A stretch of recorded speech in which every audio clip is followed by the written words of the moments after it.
ఇవాళ పొద్దున్న నుండి మేడ్చల్ నియోజకవర్గంలో పర్యటన చేస్తా ఉన్నాం.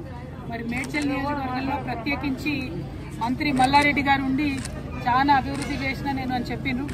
దాదాపుగా ఒక టర్మ్ ఆయన ఎమ్మెల్యే ఉండే, ఒక టర్మ్ ఎంపీగా ఉండే, ఇంకో టర్మ్ మంత్రిగా ఉండే.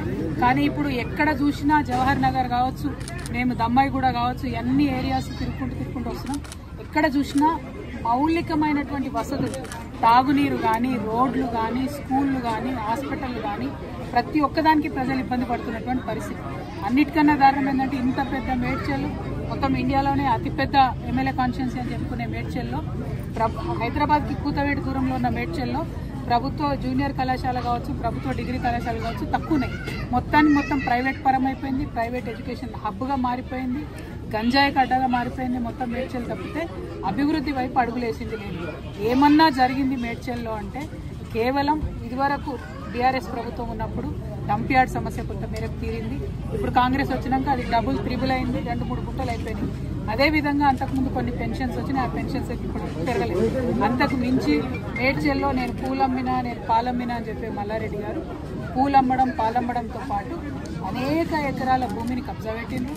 2 రోడ్డు విస్తరణ ఏదైతే జరగాలో జరగకుండా అడ్డుపడతా ఉన్నారు. వారి కాలేజీలు, వారి యూనివర్సిటీలు తప్పితే ప్రజలేం బాగుపడ్డారని చూస్తే మాత్రం దారుణమైన పరిస్థితి. ఎందుకంటే గవర్నమెంట్ కట్టించిన డబుల్ బెడ్రూమ్ దగ్గరికి పోయొచ్చిన మేము పొద్దున 4000 మంది ఉన్నారు. 4000 మందికి 2-3 బస్సులు కూడా లేని పరిస్థితి. మరి మినిస్టర్గా ఉండి, లేబర్ మినిస్టర్గా ఉండి కనీస మానవ హక్కుల కోసం ఆలోచించాల్సింది, అది చేయలేదు. ఇప్పుడు జవహర్ నగర్ మొత్తం ఏరియా అంతా చూస్తున్నాం. అందరితో కూడా 58, 59 జీవో కింద పైసలు కట్టించుకున్న రిజిస్ట్రేషన్. ఎందుకోసం కాలేదు రిజిస్ట్రేషన్?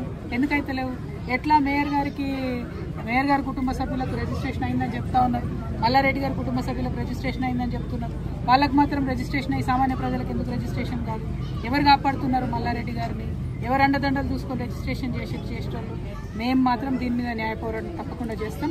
ఏదైతే 58, 59 కింద లక్షలాది రూపాయలు కట్టి పేద ప్రజలు వెయిట్ చేస్తున్నారో అవి రిజిస్ట్రేషన్ అయ్యేంత వరకు అవసరమైతే సుప్రీంకోర్టు దాకా కూడా తెలంగాణ జాగృతి పోతుంది, పోరాటం చేస్తుందని. అదేవిధంగా ఏదైతే ఆ డంపింగ్ యార్డ్ పరిస్థితి అలా చూస్తూ ఉంటే ఎంత దారుణంగా ఉందంటే, ఆ రోడ్లు ఇష్టం వచ్చినట్టు ఖరాబ్ చేసుకుంటూ 100ల సంఖ్యలో లారీలు రావడం, కనీసం ఎవరినైనా గుద్దితే కూడా లెక్క లేకుండా రోడ్డు పక్కన పడేసుకోవడం, అవన్నీ కూడా మీ దృష్టిలో కూడా ఉన్నాయి. అటువంటి పరిస్థితుల నుంచి మారాలి. ఇవన్నీ పోని పక్కకు పెడదాం అనుకుంటే మిషన్ భగీరథ పైప్ లైన్లు ఉన్న చోట కూడా వారానికి ఒక్కసారి కూడా నీళ్ళు వస్తాయి.